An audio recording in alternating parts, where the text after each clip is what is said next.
Do you have a watch on? Could you tell me what time it is right now? 8:36. You're wrong. It's sexy poem time. It's an old joke.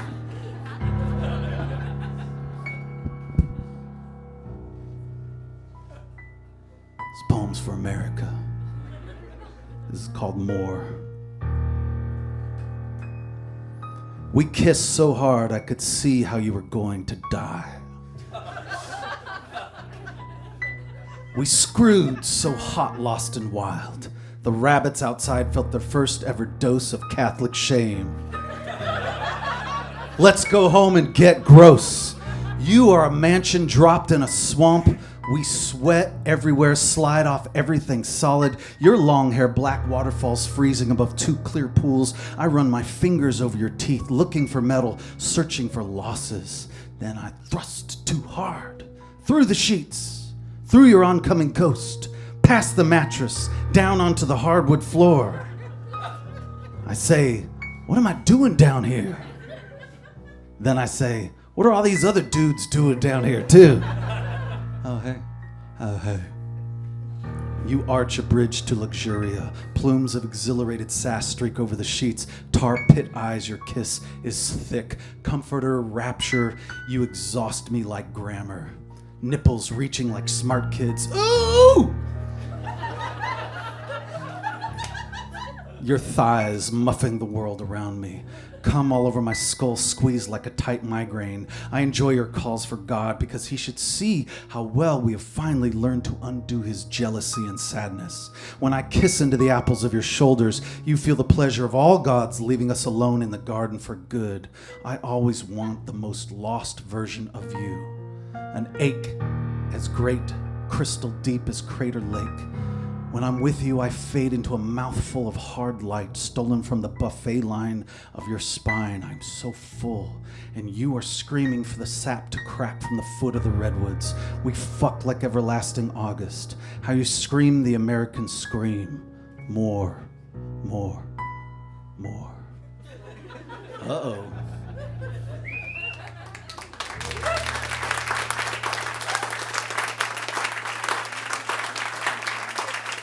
Amanda Rafkin on the Ebonies and Ivories, everybody.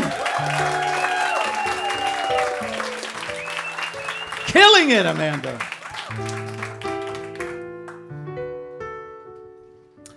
A lot of you probably know I'm America's first millionaire poet.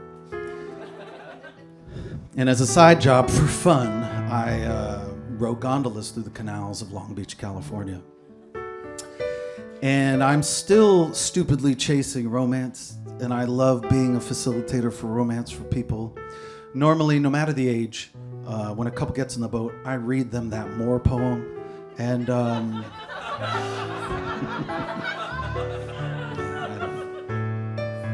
but normally I like to talk to people first before I bring them on board the boat. And you might be, what is he talking about? I'm talking about the Italian gondolas through the canals of Long Beach. Just imagine, Venice, Italy, but with a bunch of Snoop Dogg blaring in the background. Just a cool Venice. That's Long Beach. So at the gondola getaway, I'll row lovers around there, right? And the strange thing happens where I can tell what kind of tip I'm gonna get if a dude won't touch my hand. I always try and tell the dude, because due to the weight distribution, I tell them like, sir, I'm gonna seat you first. Go ahead and take my hand and help you in the boat. And they're usually like, I got this. I was in the Coast Guard. Oh, fuck! And if I'm like, oh, he doesn't want to touch my hand. He probably doesn't want to talk. He's probably nervous. Everything's gonna go bad. And I kind of notice how there's stupid like childlike wonder, and then there's dude stupid where it's like overly confident. And I notice it more at that job more than anything, and that's not the kind of stupid I want to be. This dude came to do the second worst proposal I'd ever seen in my life. I couldn't believe it. It was so negative. I'll never forget it. He showed up and I was like, what are you doing today? He's like, I'm gonna propose to my girlfriend. I was like, great. I wanna let you know about this song I could sing under the second bridge. It's called Santa Lucia. It's about the wind and the sea and the stars coming and harmony finding each other. Come y'all onto my boat, Santa Lucia, Santa Lucia. The notes are really high and impossible to hit, but I'd kind of mumble it. And he's like, no, I got it. See, he pulls out of this trash bag this Teddy Ruxpin looking bear, which is a talking bear. It's a bear that I researched called a cuddle buddy.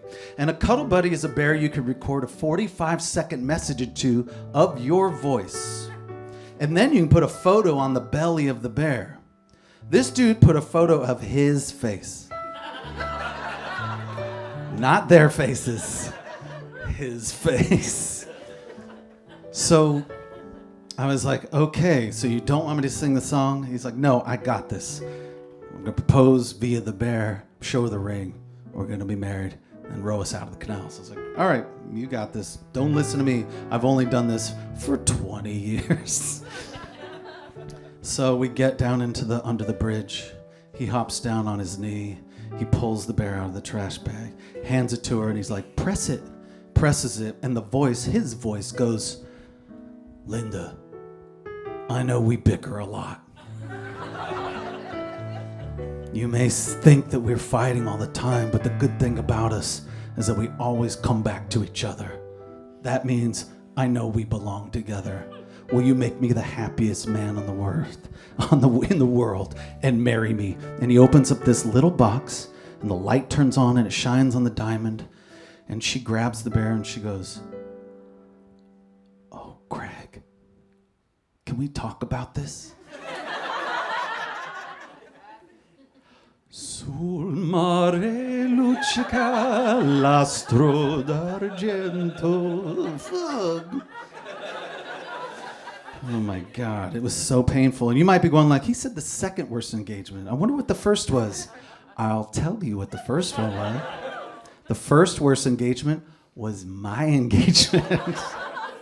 Here's why. It's a very short story. The story is that I planned this thing on this island off the coast of Ventura, and we went up to the top of this cliff, and I dropped down on my knee when I proposed to my girlfriend, and I said, would you please, I can't think of nothing better but to end this life with you. Would you?